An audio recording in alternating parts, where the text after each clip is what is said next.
All right, Alex, welcome back. Last couple times we've met, we were talking about the wedding and planning and things like that. And since then, the wedding's happened. So yeah, exactly. So congrats on that. Thank you. How's it going? How's life? It's good. We're definitely in a transition period. Everybody was like, "Oh, marriage is going to be so different. You have no idea." And it's not that marriage, I think, is that different for us. It's just, once again, we're going into a period in our lives where we have all these changes. So it's just dealing with all of those in the very beginning of our marriage. The wedding was amazing. It was everything we wanted and then some, and we had so much support and so much fun. Everybody just had a really good time. That was the end of the day. Everybody said, "Oh, it was just so you two," and that was the only thing that I cared about. I wanted it to be very clear that the two of us had planned it ourselves and that our personalities were everywhere, and that's what everybody said. So I was really happy about that. And then we had an amazing honeymoon. Went somewhere that neither of us has gone before, which is always, we love to travel, so it was a big thing to go somewhere that we'd never actually traveled together out of the country. So we both done international work in our undergraduate time period, but this was the first time we got to go together, so it was a really big deal. We had a lot of fun, and then came back, and pretty much he had to go to class day and a half after we got back, so he jumped right in. I had one more week off to kind of get everything together before it all started, but I'm coaching obviously at Lindsay Wilson. I'm also coaching a club team in Owensboro, so I've kind of put myself right back in the same situation in terms of working out of two different cities and living in a third.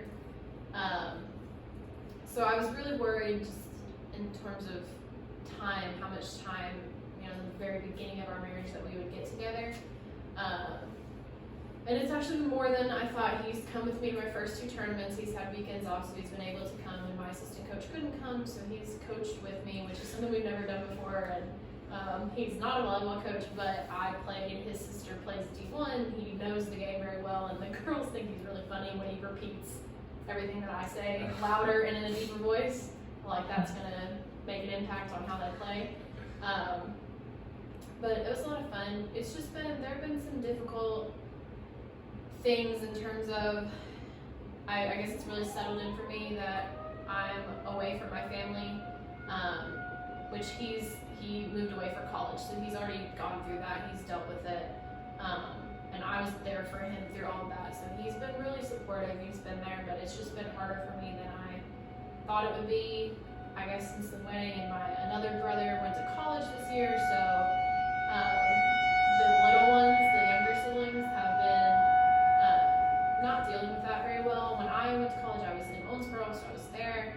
And then when Corey went, it was like, everybody was just kind of happy for him because he needed to go. And then, everybody knew. Yes, we miss him, but he needs to be on his own for a few years. And he comes home a lot. But Kyle's the furthest away that any of us have gone. So for Jesse and Ryan, I know, especially Ryan, he was roommates with him. It's been really, really rough. I think he's moved back downstairs to sleep, and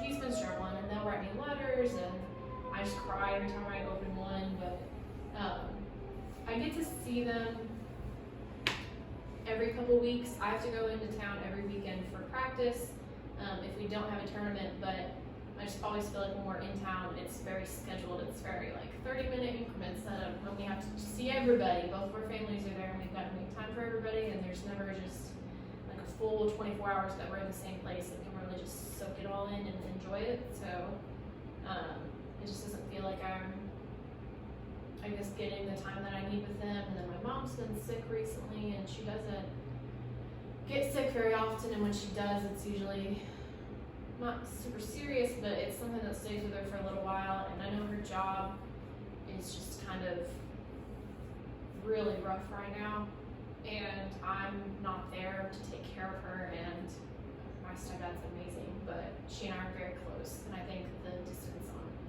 has been really hard on both of us. And then she obviously still has kids in the house that she's got to take care of and be strong for. And I was kind of the balance when she had times that she couldn't. That was my role. I oldest. I'm a female, so I've been like their second mom for years. And I think it's just, I feel responsible for not being there when especially when I know she's sick or when she's struggling. And I know that they're struggling too.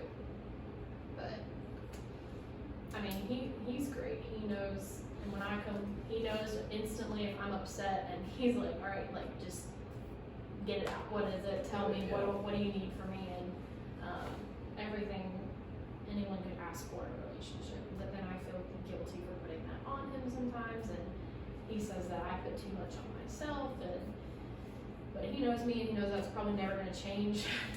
And I guess our biggest obstacle right now is figuring out our next couple of years in terms of the military. Will move him in 3 years, and trying to figure out when we want to start a family is a really big thing right now.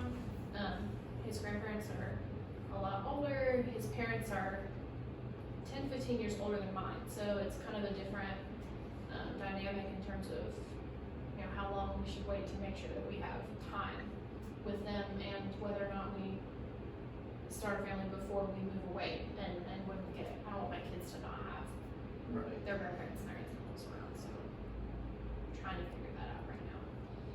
Well, it sounds like a lot of things, right? So, big summary wise, but you're having this transition, and I remember you talking about with the wedding, like your biggest stress was hoping that the day would feel like it was you two instead of, you know, and that's exactly what happened. So that's awesome. I remember that from the two before.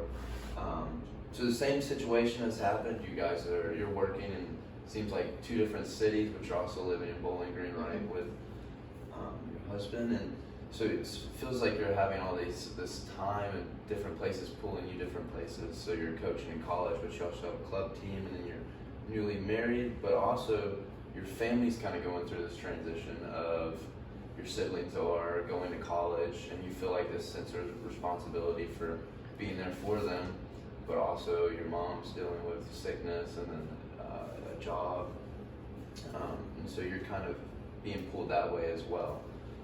So that's what I'm hearing. And then also you're trying to figure out the next year or your next step in life, right? Yeah. Do we start a family? You know that moving's inevitable for the military, but do we start a family now? And you're kind of feeling that stress of time. So I see that. Yeah, I definitely feel right now it's the biggest thing that I feel like internally is that I'm trying to give 100% of myself to all these different things, and it's just not possible. And so then of course that there's a huge fear if we start a family right now that I have to either give something up, which would be difficult either financially or in terms of me just giving up a job that I'm really passionate about, or interrupting my education before I'm done. So it's just like all these what ifs, and I can't really control any of it. To an extent I can, but at the same time, it's just wondering constantly if I'm making the right decisions, I guess, if I should focus, where my focus should be, and obviously making sure I maintain my commitment to my marriage, which is the bottom of the total in terms of concern. I'm not worried about that. We're good, and I feel really good about that part. It's just all these other obstacles I'm worried are eventually going to come into that or create an issue that I'm not thinking about, and so I guess it's just some anxiety about what decision, if I'm making the right call, and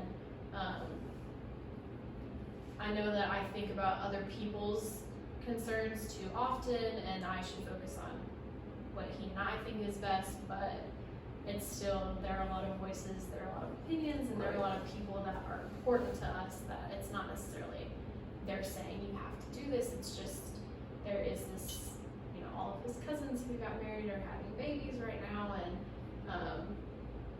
our friends are trying to have a baby right now, and we found out yesterday a friend from high school that just got married this year is pregnant, so it's just you can't help but a part of you wants it when you see everybody else is doing it right now, but logically I know it's not the right time for us. Right. So So I feel that, yeah, I see that your marriage really isn't concerning you. You have much trust to that, but you're also feeling all this anxiety of all your responsibilities outside of the marriage. You feel like this anxiety or that those responsibilities might take away from it or end up hindering it. But Yeah, definitely. He leaves for officer training for 5 weeks this summer. So that will be a really interesting period.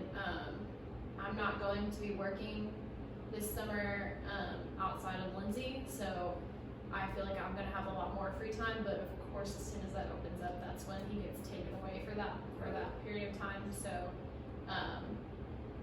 we've been talking a lot about that and a lot about trying to figure out the best way. He wants me to have more time with my family this summer while I'm free, and obviously I want that too, but we're only going to have 4 weeks, 3.5 weeks where he's there. So trying to figure out how all that's going to be, and of course traveling comes with all those plans, and I hate driving, so that's another, I have to do it every day for work right now, so adding more travel time is not, I just feel like it takes so much away from everything else, even though it's necessary to get to the people that I want Right. to spend that time with. Right. So it's a lot. But yeah. So the summer, how long of a distance is that? he's in Rhode Island. Okay. So there's no seeing, and Yeah. he's not allowed. I can't see him until his graduation. Okay. How do you feel about that? Do you feel like you're gonna be strong through that, or do you feel? I think I'll definitely be fine. And I have our 2 friends are in Bowling Green, so we'll be with them. The woman, my friend, is a teacher, so she'll have the summer off. So we'll have probably a lot of time that we're together. It just kind of sucks that it's when I'm free. It's just how that works Right. out right now. That's when he has to go. But I mean, we did distance for the first 4 years of our relationship, so I'm not worried about it having a negative impact on our marriage. It's just gonna be a few weeks that it just kind of sucks for me and for him. And I mean, he'll have a lot more distractions, and he'll have a very rigorous, structured schedule. And for me, I'll have a lot of free time to just think about him being gone. So, but I will be fine. I know I'll be okay. It's just gonna be a long 5 weeks. Well, Alex, thank you for this session, and I feel like we got a lot out of this, and so thank you. Yeah, thank you.